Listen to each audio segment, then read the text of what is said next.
You are listening to the Bag of Games Game Out Loud podcast for Tuesday, October 23rd, 2012.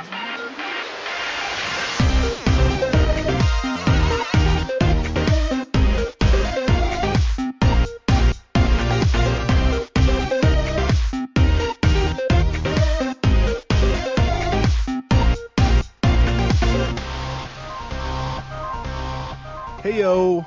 Welcome to the Bag of Games Game Out Loud podcast. I'm your host for the week, Rob Peterson, and with me today I have the human jalopy, Jordan Rusnak. Wait, I thought I was hosting this week. I'm so confused. Wait, are we really starting over now? Living up to the name, Jordan. Living up to the name. No problem. It's good to be here, whether I know what I'm doing or not. And you can hear laughing there the great cornholio, Colin Cooper. Hello? Am I supposed to do the voice, the impression now? Do I have to come I am cornholio! There, thank you. Somebody did it for me. Thank you. Now I don't have to do it.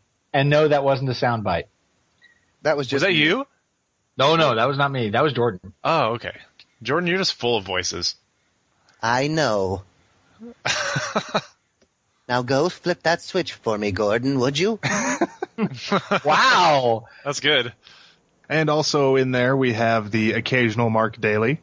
Oh, thank God I've graduated to Occasional. I think I'd rather call him irregular. Me too. Dr. Kleiner says when you don't come a lot, you're irregular. Whoa. Whoa. Hi. That was not where I was meaning to go with that. Anyway, how about some video games? Yeah, how about what are the video? Let's talk about some of those. Vigima games. Let's start with you, Mark, since you haven't been on for a while. What have you been playing lately? Let's see here. What have I been playing? Well, of course, World of Warcraft's always there, but it just seems like it's a non-event to actually say that. We can get you help. Hey, I actually made level 90, so I feel like I've accomplished something. Somewhere in there. Let's see. I've also been playing, the typical, Triple Town and on my iPad. I did pick up a new game on my iPad that's based on a board game called Alien Frontiers. It's basically it's dice rolling and then resource management kind of game. So it's not your typical video game necessarily, but the nice thing is I can play it with other family members at the same time. So I can include my family with my gaming. Oh, that's cool. I have a couple board games on my iPad as well, actually. I think some of them translate really well, especially the games that have like a bazillion pieces. I mean, why not let the computer set all that up for you, really? Right. Yeah, it also could be a good way to learn. A paperclip when you lose a piece. Yeah, exactly. Right. Plus, a lot of those have tutorials, and some of those board games, like the real in-depth ones, can be pretty complicated, and the electronic versions will teach you, while you do it, like a tutorial in a video game, so it's kind of a little more intuitive. Well, or if you've played the board game, it will teach you what you were doing wrong. Right, and you can't cheat or do any of those things that, if you were playing Monopoly or something, you couldn't do as much bartering, I don't think. It's those interest-free bank loans that really get me. Yeah, that gets us all. The other game that actually the funny thing is the biggest game in my weekly play, or in the last several weeks since I've been here, is a game I haven't played yet. I just picked up today is XCOM Enemy Unknown. Yeah. Yeah. I don't know about that one. Oh, I'm a big fan of XCOM. I've owned it since the very beginning. In fact, I even bought the original game on Steam and was playing it before this came out. I'm thinking about going back to the original. It's on sale somewhere right now, like the whole bundle of it. Is it? It's kind of it's hard to play when all the menus are unlabeled and you don't have a rule book or anything, but you tweak around with a little bit and you figure it out. It all kind of comes back after a while. It is cruel that this game was released on the same day as Dishonored. I know. Because I want to play it so bad, but I already blew my video game budget for the month. I've heard good things about Dishonored. I did not pick it up, but I've also heard good things about XCOM. So I kind of had to choose, and I'm a nostalgia freak, so I had to go back and look at what they did to make it. Because from everything I've heard, it's supposed to give you everything of the original game and just made it better.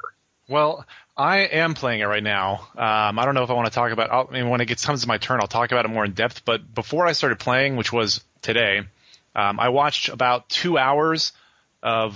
There's like a Let's Play series of videos on YouTube, and I watched a guy play 2 hours essentially of the first XCOM, which starting a whole new game, and that kind of showed me how in depth the old game is. Mm-hmm. And I'll say the old game is a lot more in depth. Well, the funny thing is that I did not get the game through Steam. I actually purchased it at Fred Meyer. They had a coupon, so I got like 10% off. But the funny thing is when the nice lady took it out of the case, she handed me the box, and I was like, "Geez, why is this thing so heavy?" And it turns out that it was a special edition release, and when I opened it up, I had, of course, you have your typical DVD case. It has 2 discs in there, and it had a poster, which actually I haven't opened yet, so I'll open it here right now in front of you and tell you what's on it. Oh, God, unboxing right now. Yeah, it's happening. absolutely. There's a poster of a base, so your headquarters. Oh. I think it shows all the different rooms you can have That's in pretty. your base. That's more in depth. It looks like That's pretty cool. Yeah. And then it also had a patch, which like a little fabric patch, like the XCOM insignia. Oh, a fabric patch. Yeah, that you can like put No, on. it comes with an in-game disc patch. I thought Yeah, that's exactly. what you meant at first. I was like, one patch. it's like, and a patch for the game. Yes, this game, you pre-order it and you get patches. It's amazing. And then we have what actually contributed to a majority of the weight in the box.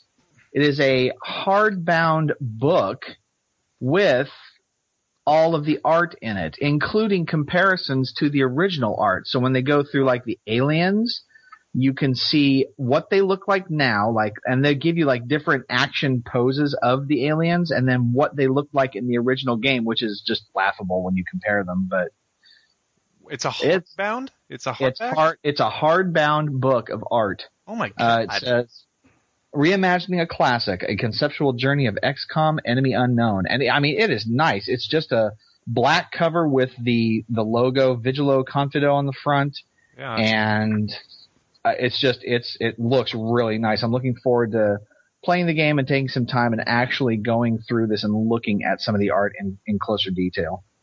That's awesome. Goodbye. I guess on Impulse you can get the original XCOM complete for $6. So you get XCOM Apocalypse, Enforcer, UFO Defense, and Terror from the Deep. Wow, that's a good deal. Wait, what are the other games? I don't understand. Are they expansions or are they like... well, I know that you, Colin, won't like Enforcer. XCOM Enforcer is an action-packed third-person shooter full of fast-paced, continuous excitement. Oh, I like third-person shooters. Well, no, just the fact that it's that world, but not that gameplay. Yeah, no, it's not that world. It's the game. God damn it! The turn-based. The original XCOM, of course, was the Alien Invasion, but then they did other versions. So they did Terror from the Deep, which was actually in the Earth's oceans. Oh. So all of a sudden, the oceans became bad because there was an alien infestation there. Oh, I see that game. Wait, this XCOM pack is $14.99 though. It's not $6. Where are you? On Steam? No, Impulse. On Impulse? Oh, I thought you meant like if you want to buy it on Impulse. An Impulse, I know. Yeah. About the service Impulse. Yes, but if you want Impulse on Impulse, you can get XCOM Complete for $6. Oh, I think I just want the original XCOM. Yeah, I played Terror from the Deep, and I was honestly, it was kind of just a rehash of the same thing, is what it kind of felt like to me. And so I got kind of bored of it because, you play XCOM for, I must have played that game for like 80 hours, just to do all the research and everything. And then you finished a mission, right? Exactly. And then I did it again. It's like, I got Terror from the Deep. It's like, oh God, I gotta do all this stuff again now. Forget it. I can't do it again. I just bought it. Awesome. Colin, that's going to become your catchphrase. I just bought it. I just bought it, or shut up and take Colin's money. Shut up and take my money. So now we've got an unboxing on the podcast and a purchase, all in one podcast. So. I would say we purchased things on the podcast before. Yeah. I bought what do you call it? What did I buy? Just Impulse. I don't remember. Dark Souls. Or yes, I'm buying it. Oh yeah. Dark Souls. How do you feel about that purchase this long after it? Well, Rob sent me an email, which I also used my catchphrase for a dongle, and I sent him back an email that said I just bought it, because I did. So I bought a dongle because I have an Xbox controller, so now I could just use my existing controller. So it was only $14 instead of, buying a gamepad. Yeah. See, I just got mine for free. Thanks, GameStop. That's pretty much what I've played. I'm looking forward to playing XCOM. I just haven't. I had to put the Steam download on pause so that I could do the podcast. Well, awesome. So, how is it, Colin? You've been playing it. I have been playing it. I've put about 3 hours into it so far, and it's super awesome. It's very. I didn't play the original one, so I'm kind of figuring it out still. Like I said, I watched a few hours of a video of somebody playing the original one, so it kind of gave me an idea of what I was getting into. And so if you know the series, it still has all the stuff you'll be looking for, like the global map. There'll be alien encounters or abductions, and you go there and you get on the ground and you fight. But there's also, so you also have to shoot down some jets that kind of will be, or shoot down with your jets some UFOs over the planet, but it's not as in depth as the first one looked like. Because in the first one, you'd actually have to go and get to it and make a choice of whether you shoot it down now or wait till it's over land. Because if you shot it down over the water, it looked like it would just crash and burn, and they would all drown, so you couldn't recover anything from it. But in this one, if you shoot it down, it just lands somewhere. And then wherever it lands, you have to go on that mission, and if you fail, I've failed a couple times, your unit dies essentially, or you don't recover a hostage or whatever. The mission fails, then the panic level of that country increases, and if the panic level of the country rises too high, they drop out of the XCOM Federation, and every country provides you money, so you lose your monthly money will go down.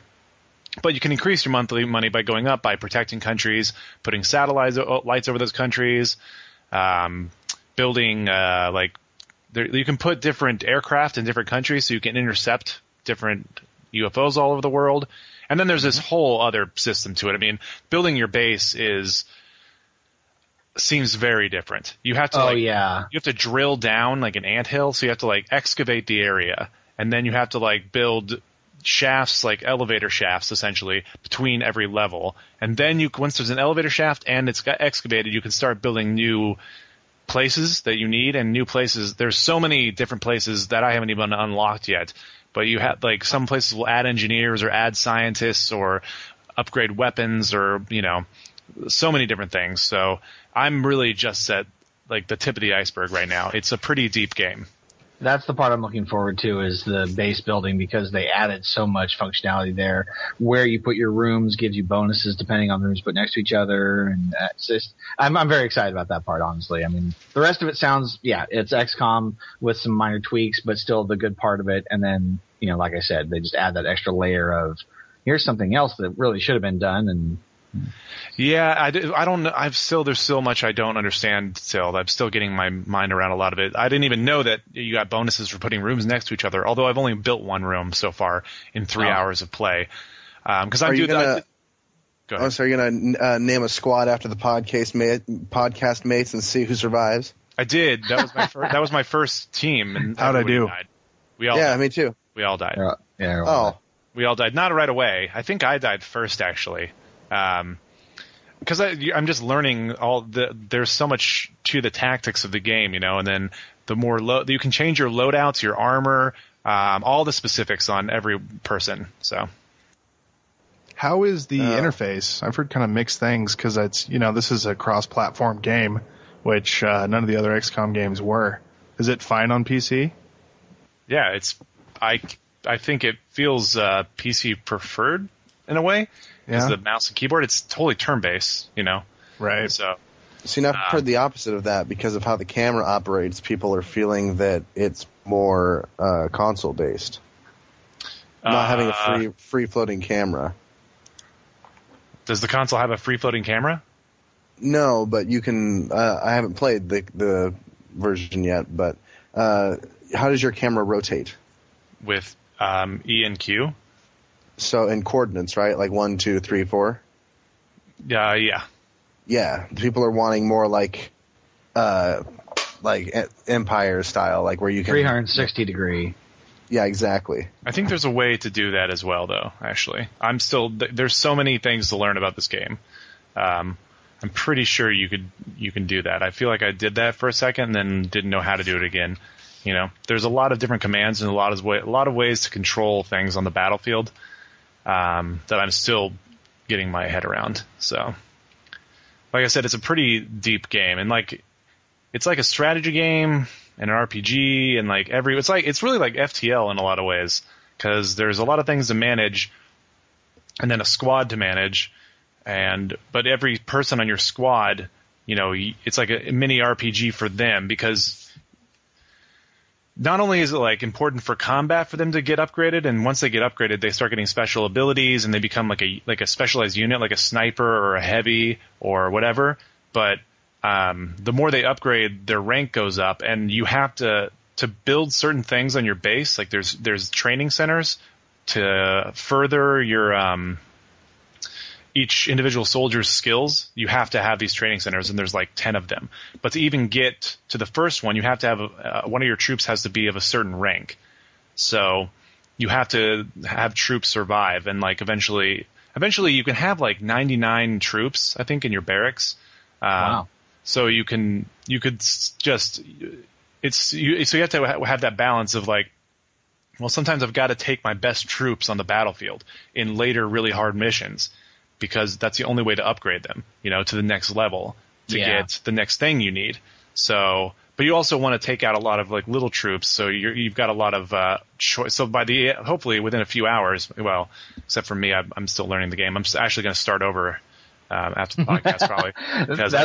That's like what everybody says. Oh crap! After 10 hours of play, I have to start over because now I know what the hell I'm doing. Yeah, exactly. Yeah. So this next time I'm going to be a little more conservative, especially too with my guys, because I did really well on a mission, and then the random spawning. I can only assume it's random spawning. The random spawning makes it pretty difficult because I'll do one full move with a guy, like the full length of his distance on the battlefield move, and halfway between there and the final move, there's already an alien.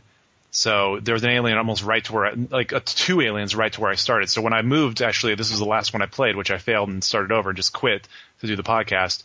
I went all the way, and I startled two aliens that were halfway between me, got to my final place, because you can't stop once you're going. There were two more more advanced aliens, and then it was just they surrounded me, because these one aliens can just jump up. They can use one whole move to rocket into the sky and then land anywhere on the battlefield, like right next to your sniper, who is really bad up close.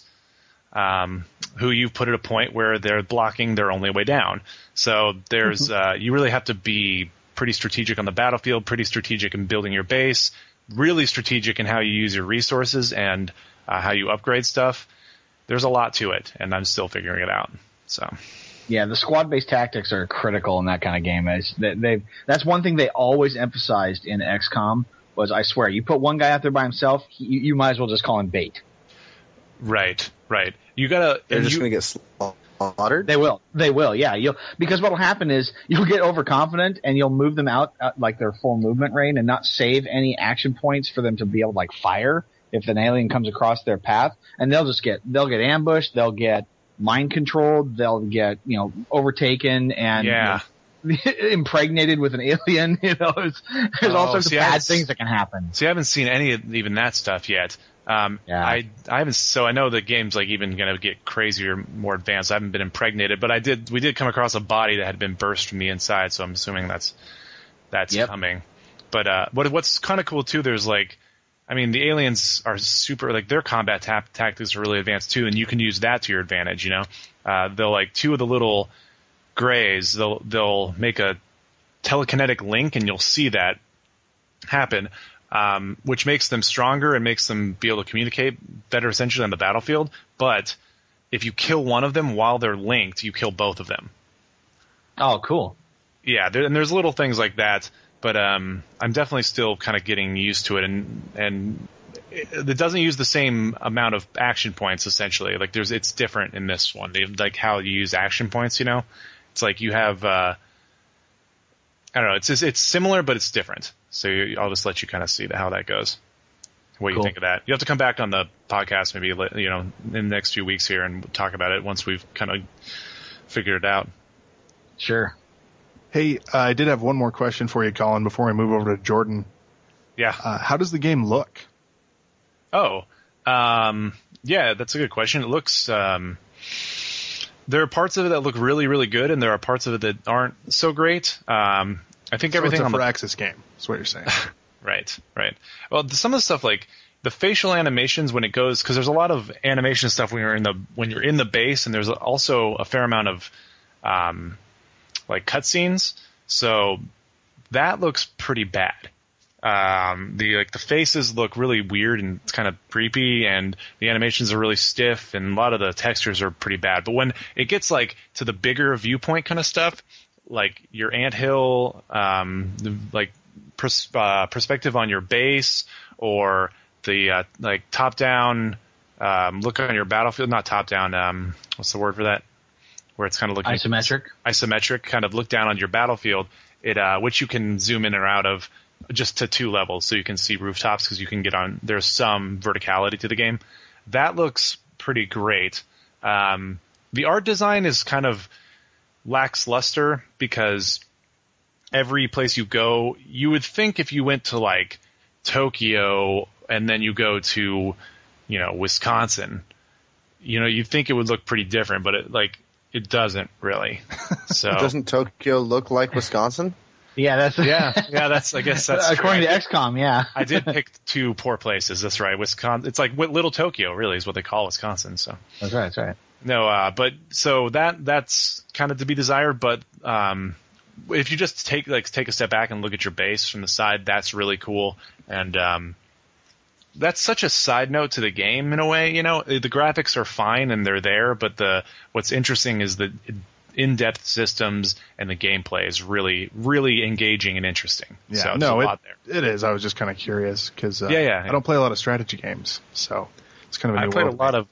I played a lot of obviously Civ, but this is I think this is actually more interesting, and I see myself getting more time out of this than I did Civ. So, well, this is one I'm definitely going to be picking up, so I'll be weighing in here in a couple weeks. They actually gave away Civ with the pre-order on XCOM, didn't they? I don't know. I didn't pre-order it. Okay, I think they did. Yeah, I bought it. Indeed, they did. Civ 5? Yeah, I believe so. Oh wow. That's sweet. Yeah, I missed out on that, but how's that for a pre-order bonus? That's a great pre-order bonus. I got just with Dishonored. What came with Dishonored? Tarot cards. Oh well, on Steam. Oh, and a rune or something. I got 3 bone charms from GameStop. Oh, Steam gave you like a game. Like gave you Arx Fatalis. Oh, that's an awesome game. You got to play that. Arx Fatalis is great, dude. I played a little bit of that, and it also gave you like some hats for Team Fortress 2. Nah. What is it with them and hats? I don't know. But anyway, yeah, that's pretty much it. Although I did want to mention one other thing. I did play for a minute this week. I kind of have switched over to Chrome for my internet browser from Firefox, and I really like Chrome, and it has the apps on it. So I went once again played Bastion, and I beat it because I'd never beat it, and that game is just gorgeous and just so great. So I can't believe, and it plays perfectly on Chrome. So that's like almost another game system now because I can't believe how well it plays. I'll have to check that out. I actually switched over to Chrome this week as well. Yeah, it's $14 for Bastion, and it's a good deal, and it's a awesome game, especially New Game Plus Prime. All right. Well, Jordan, I believe you're up. What have you been playing? Europe. I wish I could play Europe. Anyway, I haven't been playing a whole bunch. I was going to take time to share an anecdote that happened to me just last night playing, actually, Mass Effect 3's multiplayer. They did a recent update with that game, and, did another DLC that came out and expansions for the multiplayer. And I got to say, that game's fun, but last night I had one of those moments where, like, the world in that game had basically exploded. Like, we just finished level 10, or wave 10. We were trying to hold everybody off at the extraction point so we could get full extraction and get points. And there are just wave after wave of guys coming and just getting mowed down, and there's things exploding around me. And I've got my headset on, my 7.1 surround sound. I'm just like, oh, this is awesome. And then all of a sudden, like, a banshee appears out of nowhere and ends up, like, walking out and floating above all of these things, just causing massive destruction. And it looked absolutely fantastic. I'm like, it's been a long time since I've played a game that, like, kind of did the whole breath takeaway bit. But that I really wish I could have gotten a screen image of it, because it was just iconic, like everything that was going on and like the struggle for just this one point to stay alive. It was really, really fun. If anybody has not played the Mass Effect 3 multiplayer, whether you care about the single player or not, I do recommend at least trying it. I didn't know you had played Mass Effect 3, I don't think. I have not. I play Mass Effect 3 multiplayer. So you bought Mass Effect 3 and you haven't played the game? I have not played 1 or 2, so I won't play the first one yet, or play the third one yet. But I'm waiting for the bundle that comes out December 31st. That's all 3 for the PlayStation 3. So. But you already own 3. Correct. But then I can give that to somebody else, and we can then play multiplayer. I refuse. Damn it. You thwarted my attempts yet again. But I've been on the prowl, actually, recently for it seems like the indie bundle waves come in waves, and I went to a couple places, and I think I've got like 17 or 18 games in the last couple for like $4. But there's one I wanted to let you know about, Rob. I don't know if you've seen this. On Good Old Games, they're doing the pay what you want for Interplay games. I did see that.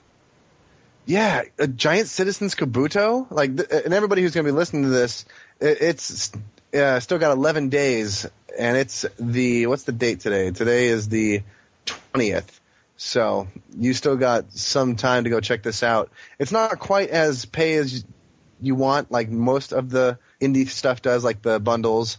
But for $14, which is I guess the average right now, you'll get 8 games, which honestly none of those really caught my eye. But once you get into the $34 range, which is all the games, you're getting games like Giant Citizens Kabuto, which I don't know if any of you guys played that game other than Rob. I know I showed you that game. Yeah, that's a great game. That's a fun one. It's hilarious. It also has Earthworm like Jim 3D. MDK, right? 1 and 2, which Yep. Earthworm Jim 1 and 2. Redneck Fallouts Rampage in there? Collection. Yep. Fallout 1, 2, and Tactics. Oh, nice. That's a pretty good deal. Descent 2. I mean, I came across Descent? this. Oh, yeah, I 1 and 2. Ages.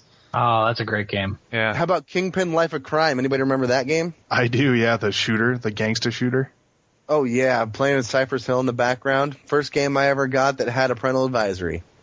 All right. But, yeah, I played Mass Effect, had a lot of fun with that. I got to say, microtransactions, I understand that they're a good way for companies to get a little extra income, but I want video game companies to keep microtransactions out of my skill-based games.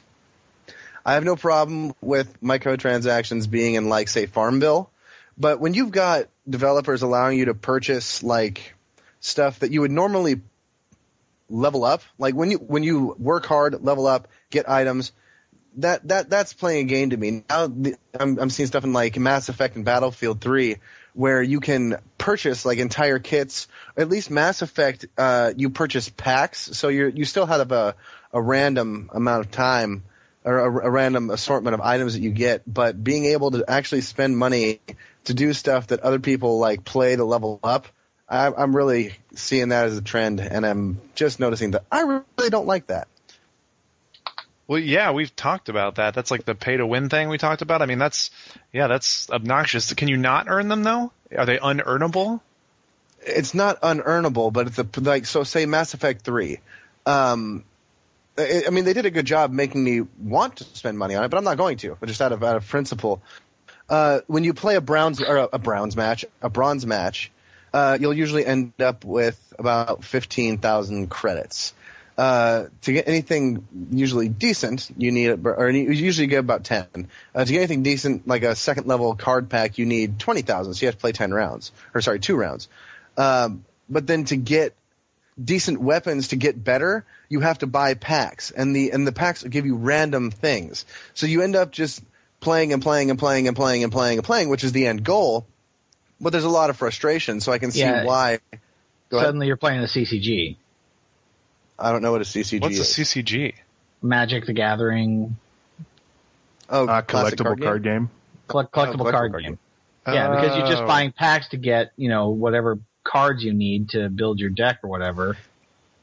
Yeah, well, it's kind of annoying because they'll have, say you don't play with shotguns. Well, they may have a plethora of shotguns in this game, and each shotgun has 10 levels. So you end up leveling up this shotgun before you can even level up your assault rifle you want to level up.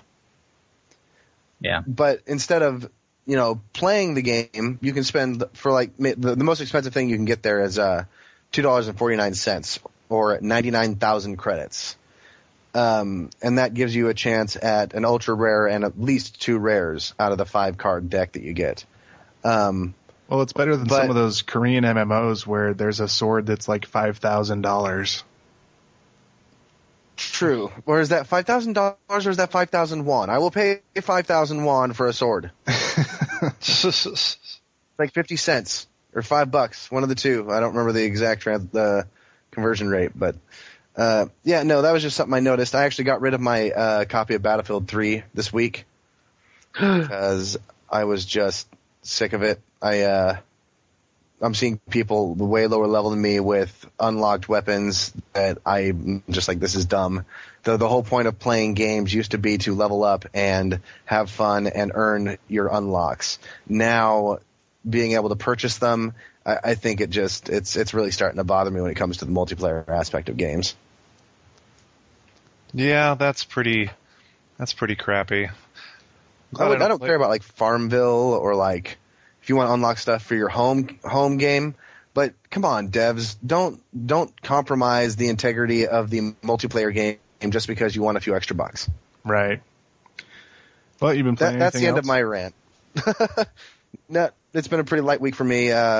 Picked up a free indie game called Erie, which was pretty fun what I could run of it.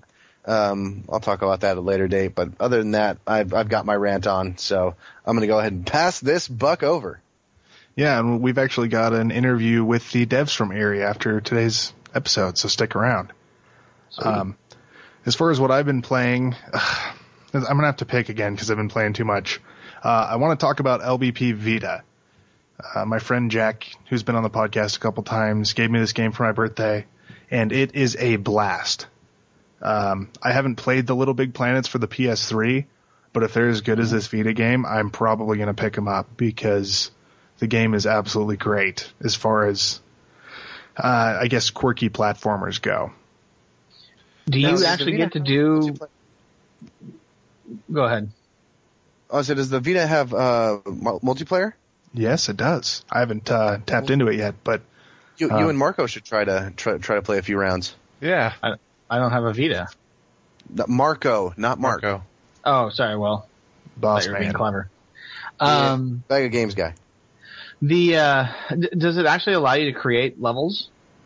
It does. I don't know exactly how that works yet. I haven't really delved into it, but my friend was showing me some custom levels that he had downloaded for it that were community made, and some of them were pretty cool. Oh yeah, the Little Big Planet on the PlayStation 3. There are some unbelievably complex. They'll do machines where you just sit back and watch it run, or lots of big creative things that people have done out there with LBP. It's just. I've watched my daughter and my son play with it, and they'll spend hours just in the level creator and never publish anything. Well, and I think the Vita version actually opens up more possibility for creativity in the levels you're making too, because there are so many input methods. It's like the best of all worlds for these platformers, because you've got the touch screen, you've got the standard PS3 style controls, and you've got the back touchpad. So, and the game uses all of that stuff. So does it use it well, or does it do that whole tacked on, we got to use it because it's a new product? No, it's great. It's great. It really adds to the game, I think. It's like you'll have gears on the screen that need to be moved around, so you use the touch screen to do that and kind of put them in the right place, or boxes that you can move out of your way, and the back touchpad moves items in and out, like on the Z-axis. So if something's sticking out that's in your way, sometimes it'll be interactive. You can touch it on the touchpad and it'll go in, and then if you touch it on the touch screen, it'll pop back out. Oh, things like that. So nice. That's kind of cool. So it's like you're pushing it to the back and the foreground, like just using the front and back. That's neat. Yeah, exactly. So in addition to that, I also, after enjoying Dishonored so much, I decided to go back and finish Dark Messiah of Might and Magic, which I was talking about a few weeks ago. And I got to tell you, as stupid as the plot and writing in that game is, and as broken as it is in some ways, as buggy as it is, it's really fun. Did you ever play this, Jordan? I know you picked it up as well. I'm looking at it right now. It's in my hand. It has yet to grace the 360 disc tray, though. Although my 360 really hasn't been turned on in a while.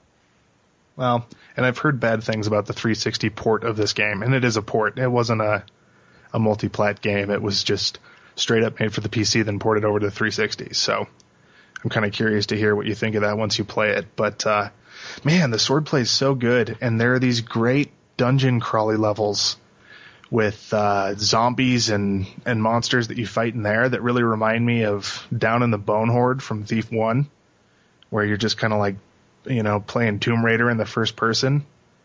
Nice. And yeah, I liked it a lot. Like, despite the flaws, I think that was a really awesome game. Cool. Oh, speaking of first person, I do want to warn people, if you go out and play Erie, do not look up and jump. You will see your character, and it will scare the crap out of you.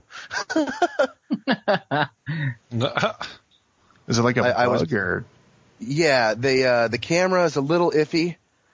Sometimes, like you look down, you can see your hands somewhat. I'm not sure if you're supposed to, but you can also see the fact that you're wearing some sort of kilt. That's fine. But if you look up, for some reason, the camera doesn't jump as high as your model, and you will be like partially like inside the face, and you will see like the nose and the head and the eyes. And when they've got the really good ambient noise that's going around, you look up, you're like, oh, what? Ah! Like it really scared the crap out of me. Not literally, but it really did freak me out. And don't have cats around if you're going to be playing that game. There's a cat sound effect that was a cat in heat, and it drove my cats absolutely insane, like freaking out.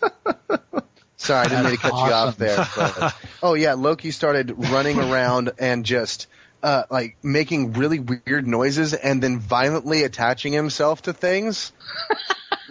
Like the couch, and he tried to do it to the wall and like ran in, and I finally got away from the item. It's the collectible in the game is cats, dead cats, and they make noise for some reason. I'm not quite sure why, but they use sound so you can find them.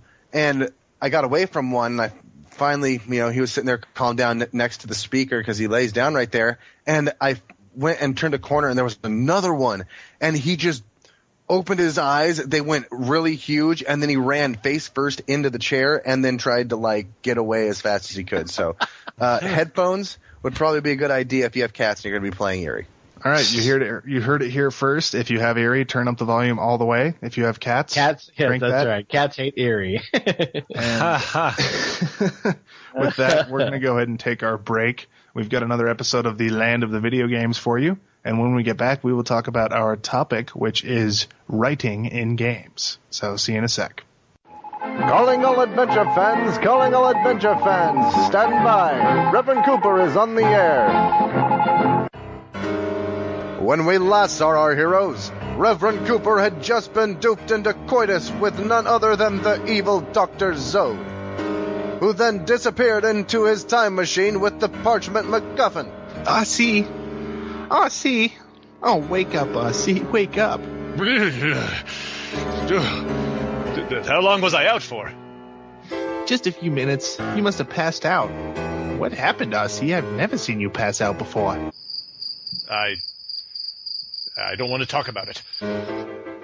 Come on, kiddo. We need to get to that time machine and find Zode. Stat! And with that, our heroes zap 20 years further into the future, where Reverend Cooper makes a perfect crash landing.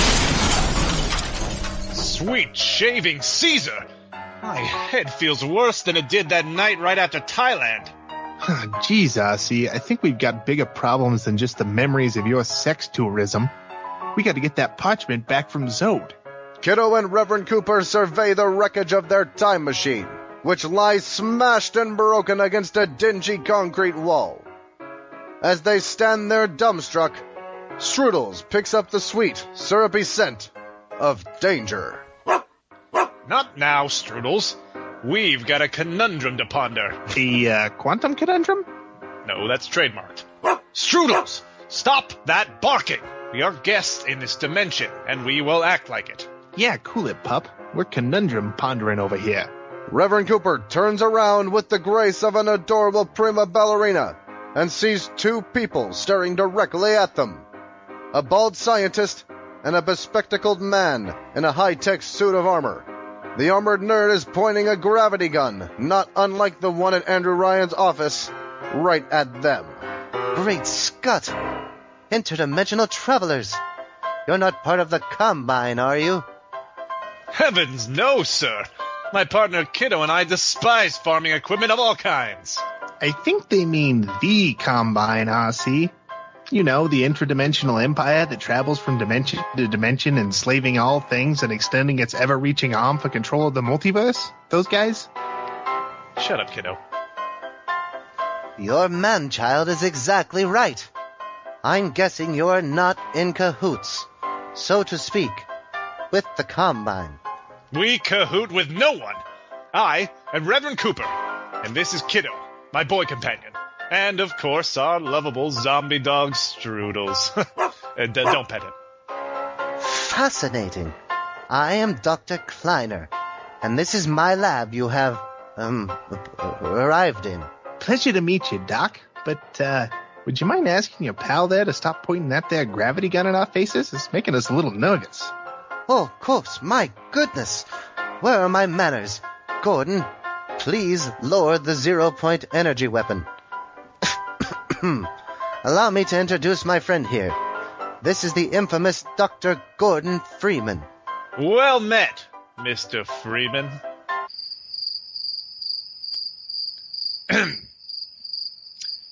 Yeah. So, sort of the quiet type, huh? Gordon is more a man of action than of words. Right. Well, look, we appear to be in need of repair to our time machine. A time machine? Oh, my. You have arrived with a time machine and on a red-letter day, no less. I believe, with the right parts, I could help you fix your time machine. In fact, I made a similar promise to another time traveler not too long ago. A man by the name of, Zode, I believe. Gasp! Is the sound our heroes make as they hear the malodorous moniker of their arch-enemy escape from the nerdy lips of Dr. Kleiner. Hey, where did this Zode fella say he was going? Yes, we need to find him immediately and strand him in this timeline. Forever. Dr. Kleiner, is Zode's time machine here? Well, no. I'm not sure where his time machine is, I'm afraid. He just described the parts he needed, and I informed him of where he might find them, and then he ran off. It doesn't happen to be the same place we might find the parts we need, does it? I'm afraid so. The only place to get that sort of technology is the Citadel, the Combine's main base of operations. It's quite perilous, but it's your only option. Damn! And Zode already has a head start on us. We'll never make it in time to beat Zode to this Citadel you speak of. Aw, shin splints. Well, we better run then, Rev. Or, light jog at the very least. Well, I suppose you could use my teleporter. Today was to be the first trial of its capabilities. But right into the Citadel? Risky. And once they're in there, the danger will be even greater. Don't worry about us, Doc. We can handle ourselves. What are we talking about? A few guards? Oh my, no. There's a standing army inside the Citadel. I see. With a cowardice only matched by Macaulay Culkin in the film Page Master, Reverend Cooper spins on his heels and begins to flee, only to be stopped by the realization that he has no idea where he is, and by Kiddo, who has planted himself firmly in his path. Whoa, where do you think you're going? We got some pots to find and not a lot of time to do it. Don't worry, Reverend. I'm sure Dr. Freeman will be more than happy to accompany you. Gordon is no stranger to perilous circumstances, and is more than capable of handling the Combine. What do you say, Gordon?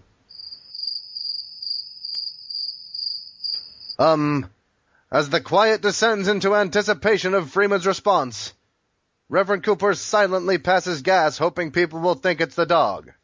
Kiddo knows it wasn't. All right, then. Well, come over to the teleporter, gentlemen. Our heroes follow their newfound friends into a large room filled with flashy things and computers with graphs and stuff. Everyone climb onto the teleporter and off you'll go. Doc? Are you sure this thing's safe? According to the string theory, mass cannot be divided by the... Oh, shut up, kiddo. Everyone knows you went to the University of Phoenix. All loaded up? Good. Here we go. Doc? Doc? Hello, Doc? Ignoring Kiddo's astute observations, Kleiner starts the teleporter. Good luck, and Godspeed, everyone. A noise the likes of which our heroes have never heard fills the air. Lightning strikes. The world bends and distorts in front of their very eyes. And then our heroes are gone, vanished into thin air. Oh my, they forgot their dog. Come here, doggy. Come here. Here. Good dog. Will our heroes reach the Citadel in time to stop Dr. Zod in this dimension? Can Dr. Kleiner avoid Strudel's toxic bite? Is Gordon Freeman capable of speech? Find out this and more next time, Adventure fans. And we are back. So today our topic is writing in games. We've talked about story in games a little bit, but I think writing's a much broader topic because it can cover all kinds of stuff like we were talking about last week in Dishonored with all the backstory that fleshes out the world, the minute-to-minute dialogue, and a lot of important things that go further than just plot and story. So I'm going to go ahead and kick this one off to you, Colin. What level of importance do you think writing has in a game, and what are some examples of games that you think do writing really well? Well, I think that as far as writing in games in general, there's kind of two ways people seem to look at it. It's either looked at as something to actually drive the story, or as something that's completely side note to be there as a counterpart to the gameplay. And I think more for video games, it's obviously more important that the game is fun, but I think that you have to, nowadays, it's more expected to have really high quality writing be a part of your game, or it kind of just makes the whole package feel cheaper, like a good, sci-fi movie that has awesome effects but it has bad writing, it kind of makes it not shine as well. I mean, there are exceptions to that rule. I think like Halo or something. I wouldn't say the writing's exceptional in that game, except for if you want to talk about the whole myth and the kind of world and all that stuff. It's kind of interesting and maybe a little too broad and convoluted for Halo's sake. But then you have games that really focus on the writing, and that's kind of their main driving force, like a story or a movie. That's what they're there to do. The game is a vehicle to tell a story with like the Walking writing. Dead, say. Like Walking Dead, exactly. That's exactly what I was just going to say. I'd say that's the best example I can definitely think of off the cuff. I mean, there are so many ways to look at this. Like I said, it's a very broad topic. Like one of my favorite games that I mentioned multiple times, Half-Life 2 and Half-Life 1, I think the writing in it, although not the forefront, it's not the focus of it, is excellent because it builds such an interesting world. And anytime there is actual dialogue or something you would have to read, like a sign, I mean, it all feels very real, and it all feels very well fleshed out and just really well done. So I mean, that would be an example of really good writing that works really well with the world too, but in a whole different way. So there's a lot of ways to look at this in a game, I think. Like I say, I think the writing, for example, in Dishonored, like we talked about last week, is really, really good. It makes me want to figure out what happened in that area. I go and I read every single little book that is in that area, that is in any particular area in that world. They all have something pertaining to what's going on where you find them usually, but I find that it sets an amazing depth to the world when you have these little snippets. And when you have things like good writing, I think that it allows you to suspend your disbelief much easier than you would if you had, say, poor writing, but just a lot of gameplay. One thing about Dishonored is, we were talking about the story itself is not that great, but the writing is fantastic. What they're trying to put forth, the world they have created using even just a literal sense, the written word, I think works very, very well. And a lot of games are using that mechanic. Skyrim, how many things can you go around and find little snippets of lore in Skyrim? Even in the loading screens, granted they're way too long and they need to vary, but they give you just those little segues into like, oh, this happened here, or give you quotes from like their tomes of holiness or stuff like that. It just doesn't really. Funny you mentioned that, because there's actually, did you guys read about this news that there's a class, I can't remember what school it's at, but a college class that is going to be comparing Skyrim and actual Norse mythology and Norse lore, and then using Skyrim as an example of how you can use that in a fictional way and take something from, what is actual real lore and then kind of manipulate that into like a fictional inspiration. So there's a whole class on that, and I think the class has to play the game as well. Wow. Well, you guys are talking about writing from two different perspectives too. Colin, you're talking about writing as in the overall story and the depth of character, the depth of detail, and then Jordan, you're talking about those little Easter eggs, the moments here and there that just kind of jump out at you and say, oh, that was a really clever little detail there. I really appreciated that in the writing. But I think it's also important to note that you can't be too heavy-handed with either. You have to find the right balance between the good story and the proper amount of detail.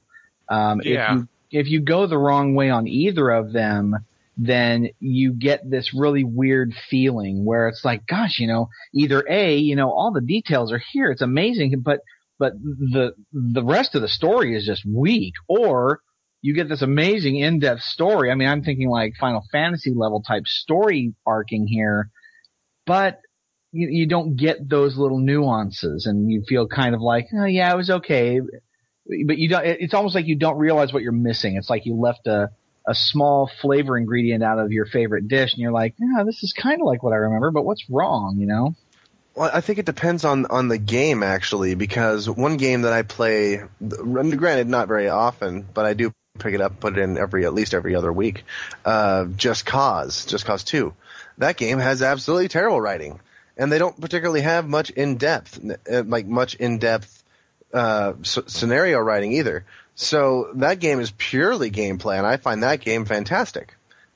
Right. I mean, of course, a game can survive on that. I mean, we grew up on games like that had nothing. There was just nothing. No writing. It's just like, did you know Quake had a storyline? I didn't. No. Or like, the princess has been captured. Go get her. Oh, sorry, she's in another castle. Here, do it again. Yeah. All right, fine. But like, that's enough for a game too. That's the great thing about a game, about video games, is it can just be that, and it can be great. or it could have this great story paired with a great gameplay, or, you know, it could have a mix of both, you know, like some great gameplay, some mediocre gameplay, some great story, maybe it lacks the details or whatever.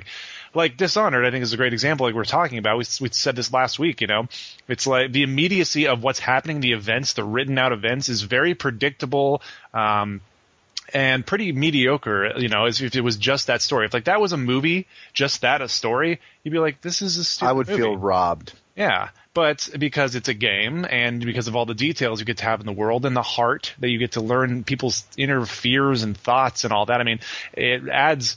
That's a lot of detail, though. That's not just little Easter eggs in Dishonored. That's like a pretty significant part of the world. Like there's text everywhere, and you have a heart in any person that you come across, whether you're going to murder them or not. You can point the heart at them, and it will say a few things about that person's inner thoughts or desires or fears. And kind of dark too.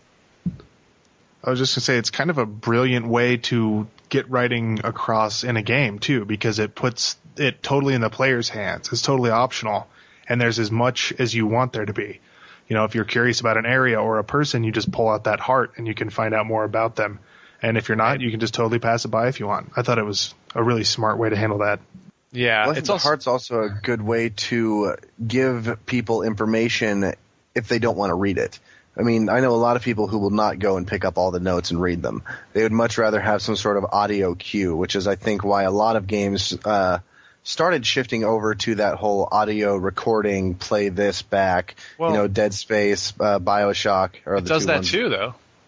I know what I'm saying. That's what I'm saying. Like, that's why I think the heart was an ingenious thing. It allows you to have your writing that maybe somebody who wouldn't go and pick up all those notes would still be able to use and find depth in the world that they've created. Oh, yeah. I mean, but Dishonored also does the audio logs as well. So it kind of does all of that. But if you think, I mean, as far as writing goes, though, it's the writing that you don't see that's the really good stuff, right? I mean, if you look back on games over the course of the last 2 decades, the games that have made the largest impact, that have had the widest audience, are the ones where all of this is good. Now, granted, it depends on what you're looking for in a game, but if you think about any of your favorite games that you've played, and for whatever reason, the ones that really stand out are the ones where the writing is exceptionally clean. I'm talking about, like, from an engineering standpoint, Occam's razor, right? The simplest. The job of the engineer is not to design the most complex device, but to take things away so that the device still does what it's supposed to do. No, that's like that's one of the fastest of writing. Yeah, it's like simple. Yeah, keep it simple. You know what I mean? Exactly. Yeah. And when you think back on the games that really, I mean, just stand out to you, and maybe you can't put your finger on it, you can almost bet that writing is at the top of, at least in the top 2 to 3 things that are key to making that game what it is for you.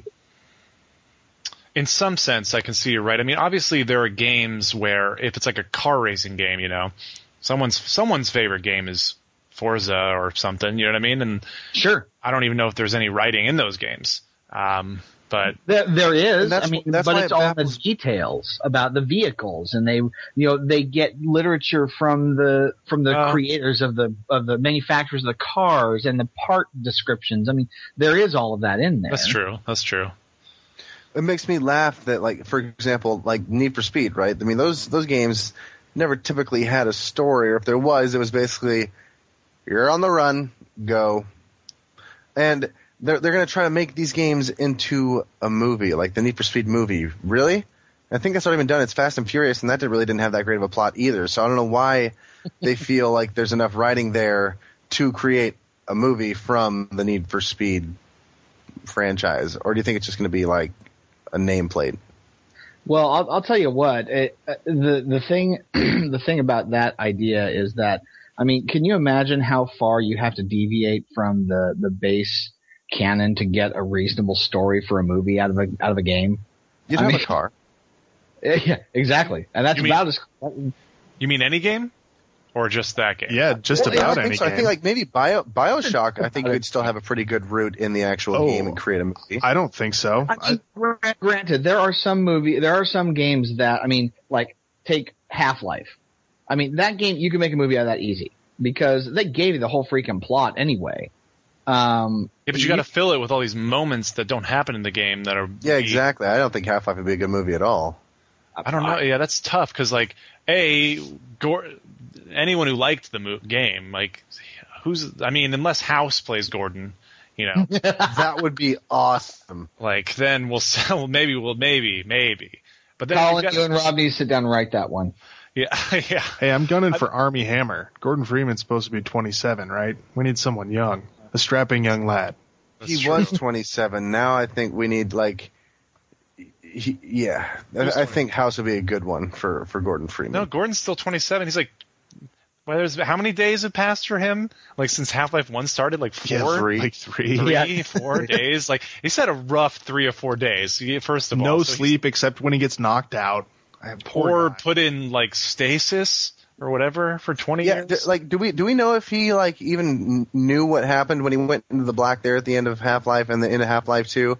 Like did it just seamlessly go, or was he timelessly in the void, conscious, do you think? I think the way I think it's left up to the imagination, which is a great thing about games. The way I always thought is just he's like, come this way, Gordon. And then as soon as he steps through that door off the tram in Half-Life 1, he steps onto the train in Half-Life 2 and is like, what? Okay, where am I? Oh God. Okay. It's another train. I always had him on the tram and then just kind of chilling in black, walking, maybe walking for 5 minutes, and then the G-Man comes back in. Maybe he's just maybe he got some rest actually though, because he was in almost hypersleep, so he kind of I'm just gonna lay here in this empty void of black, and hopefully nothing bad happens because my day's been pretty shitty. So when he wakes up probably in episode 2 at the beginning from probably what's a pretty severe concussion from the train wreck. He probably wakes up and oh God, I'm laying down. This feels so good. Oh, I'm in a train wreck. Oh God. Okay, the train's falling. I should probably do something about all this. Immediately, no rest. And then he comes out into Antlion Nightmare. That poor guy, Okay, wait, and then he realizes that he's pulled a Rip Van Winkle. I mean, that was a hell of a crash. Let's see. The flames aren't too close yet. I can lay here for another 5 minutes. Oh God, yeah. Where's the snooze on this fire? I don't understand. Snooze for just a minute. Yeah. Now, see, this is where the writing needs to go. We don't have these things. We need answers, Valve. Write that. Well, that's one of the things about video games that actually is more intriguing, I think. I mean, obviously you want mystery in anything. Any kind of writing should have a piece of mystery. Any art in general should have a piece of mystery. But games, I think, even more so because you're playing it and the games that don't leave something to your imagination that just tell you everything. I mean, that's anything. It's just, it feels bad. But especially games that leave something because they always know you're going to continue. You know you're going to get another game essentially. So it's not like a movie where it has to kind of wrap itself up completely. I mean, since some will go on, but a game, I think in a more sense always wants to make sure there's open for a sequel, unless it's more niche art games, J.J. Abrams said that in his TED Talk. If you give them everything, then it's not worth it. You have to keep things from them in order to make them feel keep them wanting something. You don't have to give them all the information. Yeah, you should. And even even at the end. Sorry, Rob. Even at the end, yeah, absolutely. And that's doubly important for games, I think, because in a game, so much more of the narrative happens kind of in your head than it does with a movie. That I think if you try to explain everything, you really cheapen what you're doing a whole bunch. We keep talking about Half-Life, but what a perfect example of a game that leaves so much up to the imagination and gives you just enough to get you along. I just saw a roundtable posted with Valve's writers, and they were talking about how one of the things they always do when they're writing is say, is there some way we can convey this information with gameplay and cut these lines? And they just trim and trim and trim and trim and get it down to the bare minimum of what it needs to tell the story well. And I think that's a really interesting and smart way to look at game writing. As an interactive event between the writers and the participants.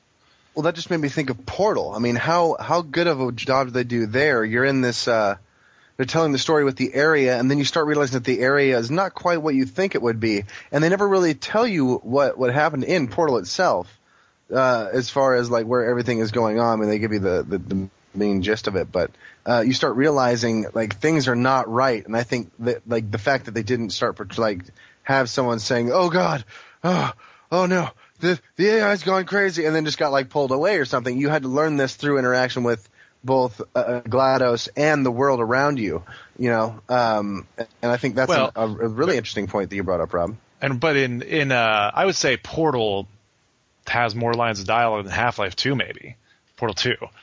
There's some things like constantly communicating with you directly in those games. It's either Wheatley's talking to you or GLaDOS is talking to you, or that like whatever computer voice is talking to you. I mean, something's always talking to you, unless you're just stuck on a puzzle and then you're pacing it poorly. But I was just talking about Portal. It's just the original.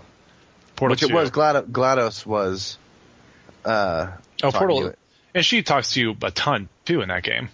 Well, yeah, but not nearly as much dialogue as in Portal 2. And in Portal 2, even though there's a lot more dialogue, it's still very economical, and it's like super didactic about exactly what's happening in the game. It's a lot of it's jokes or kind of giving you hints as to what's going on behind the scenes while it explains to you the setup of the current level you're in. It's really smart writing where everything you're hearing is doing 2 or 3 things, like has 2 or 3 narrative functions. Right. But I think also in a game, I mean, it's just it being economical is a good word for it, but the lack of writing doesn't necessarily mean it like it's something that you want either, because obviously Walking Dead is all dialogue, and the more dialogue in that game, the better, because that's a character study essentially, And I think that when I play that game, this is something I want to see like the whole genre do more of. I mean, there's a time and place for it, obviously, but I think a lot of times in many, many video games, Half-Life included, and that's maybe we were talking about this a little bit last year. It's kind of the curse of the silent protagonist too, is, you lack character and you lack that feeling of wholeness, in a way. Cause, I've said this many times. God help me, I can't remember the moment in Half-Life 2 where someone says they're talking and it's something Gordon saw and should know that and they're like, well, I guess we'll never know about that. And it's like, so it always takes me out. It's like, no, I know, I saw that thing. Just ask me. Like, it's like, so that there are moments when that stuff falls flat on its face because it doesn't have the like roundedness that Walking Dead has, where it can really flesh out all the characters and like to their fullest degree, Well, is it supposed to kind of put you into a position of power where it's like, hey, I know what's going on and you don't? That's my impression when they give those kind of scenarios where it's like, you're supposed to be the most important thing in the game because you're the one playing it, and so. But you're right there, that would be really important information to tell your friends who are also have the same objectives you do, Maybe, yeah. I mean, obviously, there's time and place for that too. What you're saying in games. Maybe even in Half-Life. I don't know if I can. You can pretty much any humans on your side, besides Breen.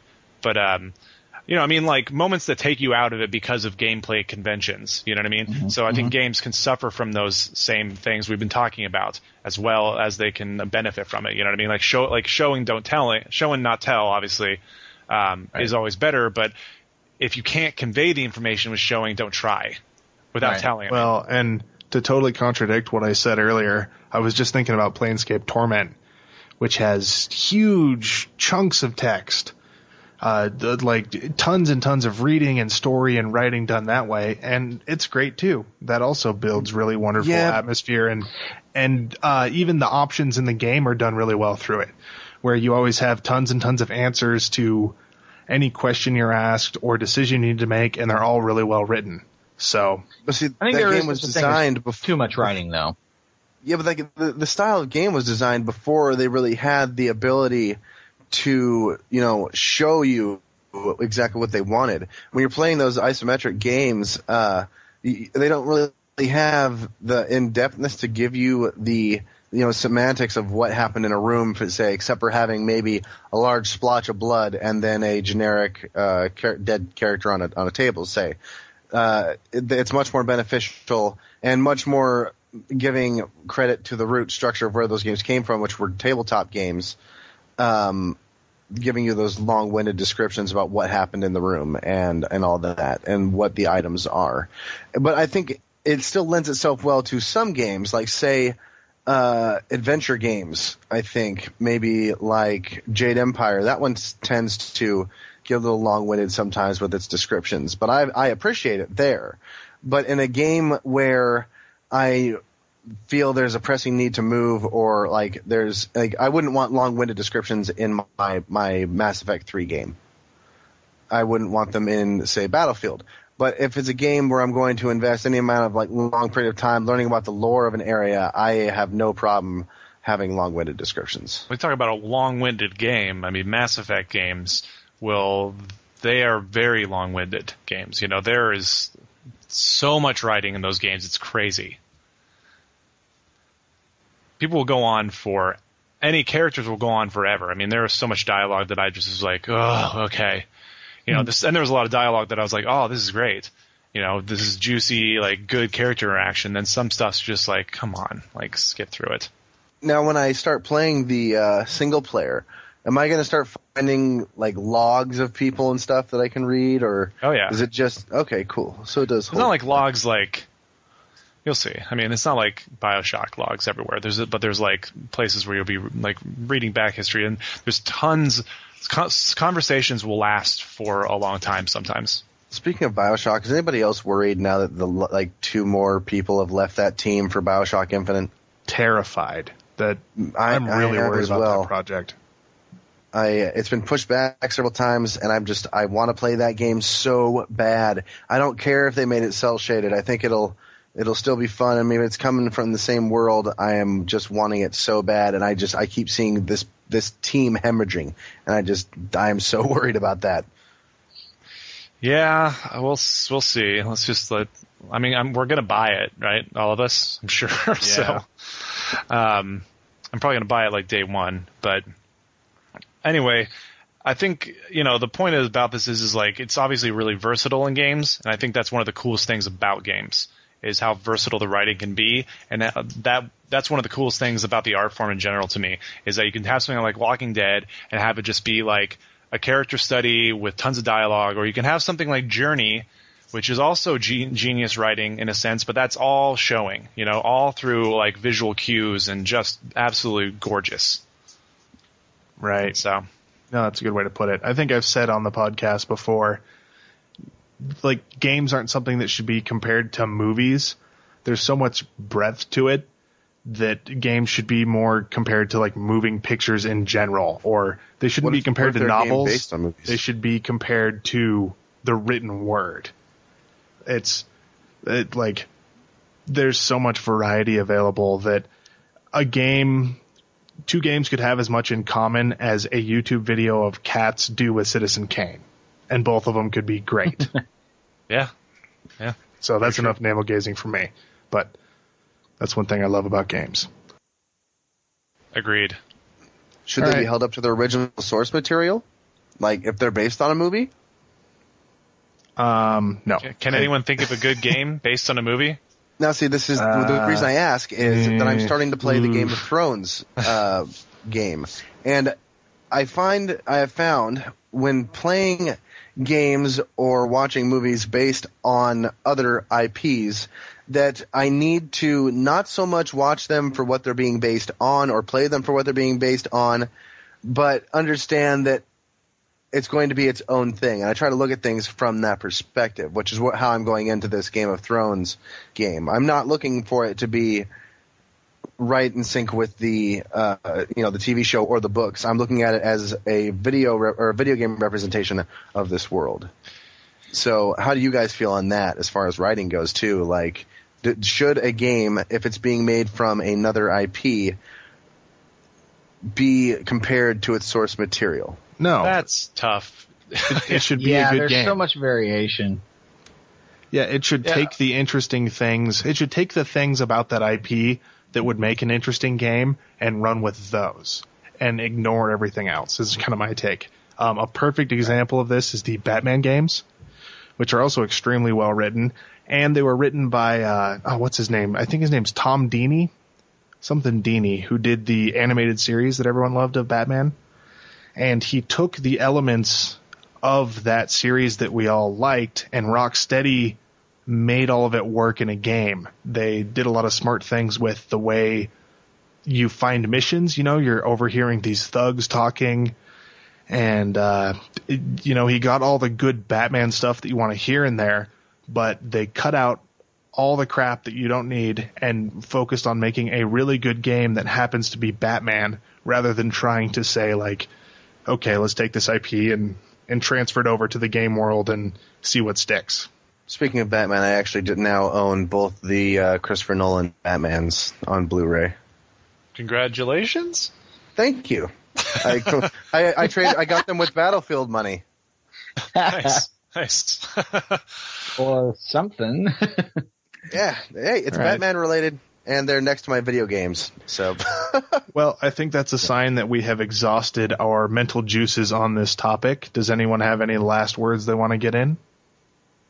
I feel sorry for game developers, for writers of games that have a very open world and you interact with a lot of different things, and maybe some of their efforts aren't appreciated at all because it's so far removed from the main path people take, and B, the things that they have to hear over and over and over again. Like when I played Oblivion and all the different greetings. There were only so many greetings you can get from, however many hundreds of people I interacted with. It's the hero of Kvatch. Yes, exactly. Or, oh, it's you. Hi. That was my favorite. Well, you know what it is in Dishonored, right? You think you're going to get a squad after last night? You bet. There's so many Without new doubt or squads in Dunwall. Yeah. Dunwall's just I know. overflowing with new squads. Yeah, exactly. There you go. Joey meat for cigars and whiskey? You count on it. What's the response? You can bet on it. Yeah, So I think it's the same. poorly It's the voice acting. same response from the other one. The You can voice bet on it. acting is so Yeah. bad. Like they have this amazing world, and then they put like 4 canned conversations. And then there's like, it's all the soldiers' voices, they all talk like this. It's like, I would have much rather had like the thief thing where they were whistling or whispering to each other. Yep. You going to the bear pits tomorrow? Anyway, Yep. That was my final thought. that was my final thought. You going to the bear pits tomorrow. Thank you, Mark. Good having you on again. Thanks for having me. Jordan, thank you as well. A pleasure, my friends. And I think that's all of our guests, so I'm going to go ahead. Hey, no, me. I was here. Hi. Also, Colin, the great cornhole. Yeah, hi. That's right. All right, well, if you need... God. If you need to reach us, you can find us at gameoutloudpodcast@gmail.com, or we're on Twitter at gameoutloudcast. You can also check us out on www.bagofgames.com and definitely check out the reviews and writing on there. Beyond that, thank you for listening and stick around for our interview with the developers of Erie. We'll see you next week.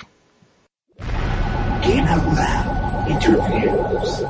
All right, I am here with 2 gentlemen from the University of Utah's EAE Master Game Studio program, Jonathan Powell and Ryan Bown. They were 2 of the artists for the first-person experience Erie, which is an Unreal 3 engine horror game set in the ruins of a nuclear plant that has had at least a partial meltdown. How's it going tonight, gentlemen? Good. Fantastic. Awesome. Glad to hear that. Well, I guess just to start us off, how about you give us a little bit of background on yourselves and how this project came around and, kind of came to fruition? Well, both of us were at the University of Utah's EAE Master's Game Program. And for the last year of the program, as a team, we developed the game for our master's thesis project. That's kind of where it came about. One of the guys pitched the idea, and we had a big meeting with some of the local game folks from the industry, and just came up with a couple ideas, and then we got to choose which one we wanted to work on, and started going from there. That's pretty much how it works. So the project, because the Master's Game Studio it's a master's level program, but regardless if you were a CS student or an art or producer in an MFA track, the final project is essentially like a thesis project. So the game, in a way, the part of the thesis is we had to have a finished product and then, publish it, things like that. But, along the way, we each had different theses that we'd write about, whether it's some aspect of design or just development. When it came to the original concept of the game, is the original concept that you had the game that came out, or have things generally changed, like the overall view of what you created? It actually changed quite a bit from when it was first pitched.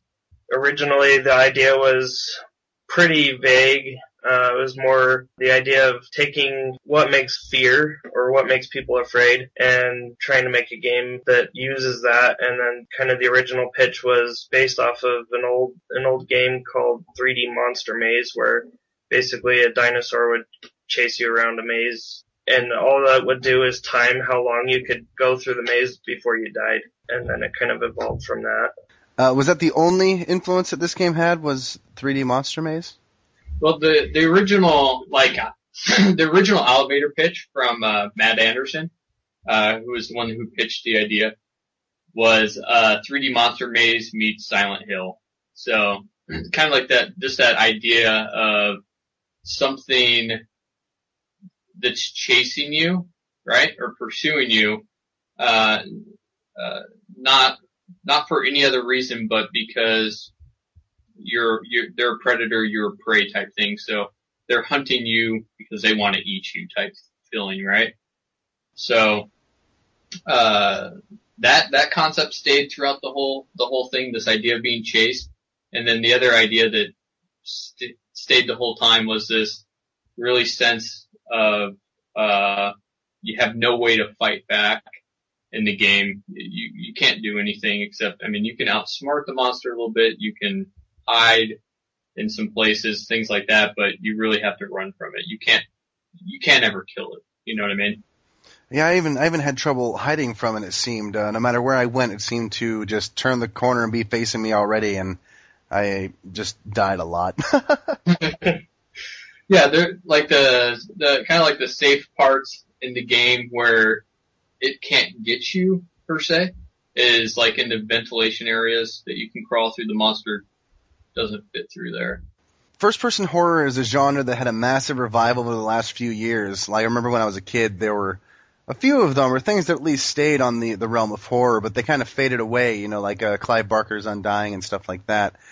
What do you think Erie brought to the table that maybe games like Penumbra or Slender didn't? In those games, the parts that I've played of them is that, say like Amnesia, the successor of Penumbra, there's a lot of, haunted house type scares, which I think really work well. And we kind of have that similar type setup in Erie, before you actually get into a part where you can engage with the monster and you're actually being chased, right? Maybe that's part of what is different from our game from theirs, that, it works somewhat, but obviously it needs to be tuned a little bit. So that way maybe some of the pacing's a little bit better managed. So you're not always on the run per se. So you can stop and actually maybe a little bit more interactivity with the environment. But, from all the videos that we've seen people play and things of that nature, really the thing that's the core thing that separates us from any of the others is our spray paint mechanic that allows the player to really make their mark on the world that they're in. If you watch any of the videos, they can draw anything they want. Yeah, I have seen many enumerations of what people can draw. I myself tend to stick with a dot or an arrow or an X, depending on what's going down the other hallway and what direction I came from. Right. But I have seen, of course, we can all imagine what people are drawing with spray paint and random video games. That was one of the things I wanted to bring up, was a mechanic that I particularly enjoyed, was the spray paint mechanic. The fact that you can maneuver around this, labyrinth-like level that you've created, but still leave clues and markers for yourself so that you're not backtracking as much. And I thought that was a really, really neat way to do things, considering the fact that one thing that I feel this game had that those other games didn't, or at least that like Slender did not, is collecting things. Like, I was looking for the next item. I was looking for the key. I was looking for the note. I really want to know what's up with the cats. That was one that kind of took me unawares. And I got to say, my cat really did not appreciate your cat. He started running around, violently climbing up the cat tree and jumping off and going just nuts.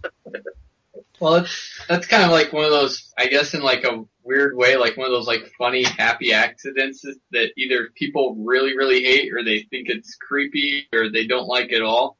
But during like the development cycle, especially on the art side, we're always trying to say, hey, I want to get this in, because we just love making stuff, right?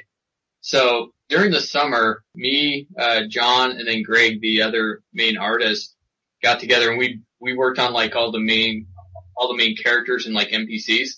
So I modeled and textured the main character. Greg Bernini modeled a second iteration of his monster and textured that during the summer. And then John did like all these NPCs. So like the rats, the bats, and the cat, John modeled during the summer. And part of the thought process was, hey, if we do this during the summer, we're not going to get like a clog in our production pipeline, because John's main focus was doing like rigging and animation. And if there's no characters to rig and animate, he's just really good, kind of sits there. You know what I'm saying? Once we had all those done, John prioritized which ones were the most important to rig and animate first.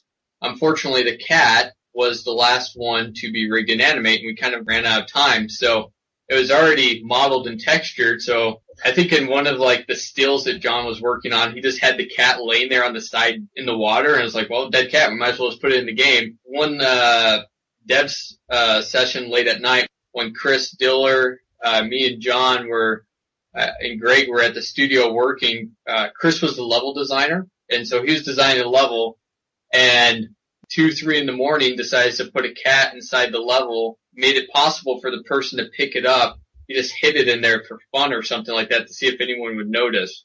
And then next thing you know, we're like, hey, let's just have a dead cat as a pickup, and next thing you know, it turned into what it is. So it's kind of how that happened. It turned into a collectible. And I gotta say, I was trying to figure out, like, what the hell, and then when I realized that I had an inventory and there was more than one, I was like, yes, I am so gonna hunt these cats down. And I gotta say, I'm disappointed. I only found five out of the 8 cats so far. Yep. Yeah, there's a couple of them that are really hard to find, and there's one that you have to do right at the beginning when you drop into the water. There's one in the water there, and if you don't get that one, the drowned cat. After you leave that area, you can't go back to it. But right now, there's not really anything that says, you don't get an achievement or anything once you get them all. It's just maybe eventually we'll add that on there if we put it on Steam or something. But it's just one of those things that's kind of fun, that when you're working late on a project with a few of the team, that you kind of come up with these ideas. And again, it was something that we had made that we're like, hey, is there any way that we can kind of put this in? Or because initially the cats were going to be like kind of like another NPC to add some life to the environment, kind of like how the rats, they act in like a crowd-like behavior. The cats could have been like another thing to add to the kind of like telling a little bit of the story, or giving you some awareness before like the cat runs by the hall, or you see a cat walk by or do something that kind of sets that tone of, hey, something's going to happen, but you don't know what. It had no skeleton or animation, so it had to do what it could do, plain dead. So I think it does a very good job doing what it does. I mean, I started looking for them. Like the first time I went through, I missed the second one, I believe that there is. The waterfall cat, I think, is the next one. I gave it up for lost, but then the game crashed, and I was like, no, I got to get back in and play. I was having fun, so I loaded up again, and I'm finding that cat. It bugged me. I'm like, I got to get it, and mostly because every time I went by that again, my cat just flipped out. How did you guys get that recording of a cat? Like, was that like a really pissed off alley cat, or what is that? Well, I think the sound itself was a cat that's in heat. Or I've had a cat that makes that sound right before it throws up. But the sound itself we just bought off of, I don't remember what site. Yeah, I don't know either. All the sounds like that in the game, Chris did all the like sound design and sound implementation. So, and I gotta say, I appreciate the sound. I was playing with a headset on, had the lights off, and the ambient sound in that game was fantastic. Very, very, not to coin the term, but eerie. Nice. The level design, I gotta say, was really, really nice. I was having fun looking at everything, trying to figure out the story you guys were building, and I'm kind of disappointed I can't run, because I mean even down to the running, the distortion mechanic. Hopefully that was in the game and not just my graphics card. Yeah, it is. Yeah, I definitely thought, that's a really neat effect. That definitely adds some suspense. Like you don't know exactly where you're going because it's shifting and phasing. Are there any other funny development stories? Anything happened that people leaving notes anywhere that someone's like, what the heck? I don't know. Like, people haven't mentioned it much, but the bathrooms kind of have an interesting story. Well, one of the cats, the first cat that Chris hid was in the girls' bathroom, hand dryer thing. And he decided that he was going to make the women's bathroom, like, complete trashed and blood and throw up and everything everywhere inside the women's bathroom. And then he decided that he was going to make the men's bathroom completely, like, pristine. Like, when you go through, you don't necessarily notice it as much, but if you look and see that that's what happened, you can tell that there's a big difference between the men and the women's bathroom. I gotta say, that was not on my priority of things of looking for when I was in the bathroom. Mostly I was screaming, no, go away, I can't get past you, and now I'm in a corner and dead. That monster is a fun creature, just relentlessly chasing you. Is there an end to this game? Will I be able to, like, confidently say I have beaten Erie? No, it does end, and it's kind of a letdown, actually, I think, when you beat it, but yeah, you'll get to a point where you can beat it pretty easily. Once you know where all the keys and doors are, you just run through it, and it only takes about 15 minutes. Well, now, this is just a segment of something that you guys are wanting to develop into a more full-on game, correct? Yeah, like, so, in, like, the dev cycle type deal, you have, say, like, your pitch, your high concept, your elevator pitch. Then you have, like, a rapid prototype, which, kind of try to prove that concept, right? And then after that, you have a vertical slice. And that's just kind of like a taste of what the full experience could be. It's by no means a retail ready game, like a full experience, but this is kind of, hey, you know what, getting chased around a place where you don't know, you can't kill the thing, you can't fight back, you're being chased by something, and you have a way to mark where you've been to help you navigate this maze. That's kind of like our core pillars of fun. And a lot of people seem to think it's fun, so we think we have something solid that we can build out from. Well, I definitely hope to see more from you guys in the future, especially along these lines. I am a big fan of these, what I call first-person experiences, which I would say your game at the core very much so is. It's one of those first-person games that you just kind of experience. You're not shooting things per se, but you're appreciating the world and what's going on around you in it. And especially I think this lends itself well to the horror genre, which you guys got that down pat. You've got the suspense, you've got the jump scares, you've got even down to, again, I'm not sure if it's my card, but it seemed like the fog that you guys had in there was really well done as far as distorting. Yes, there is really fog in there. And that's a big part of the reason why it takes too. Fog and then lighting effects, that's kind of casting through fog. It's trying to calculate kind of like how that light is penetrating and the thickness of that translucent fog. That's kind of the thing that makes it a little bit demanding on cards and systems. So this game doesn't have very many options. In fact, it has no options. Is that going to be something that's going to be in the future, or will people have to wait around for the full-on iteration of Erie for graphics options and like maybe input options? That's a good question. It's definitely something that we're currently discussing right now. What's kind of like the best next step to take, whether that's to try to plug some holes into a small patch and release a small patch that would allow those things, or just say, hey, this is what it is.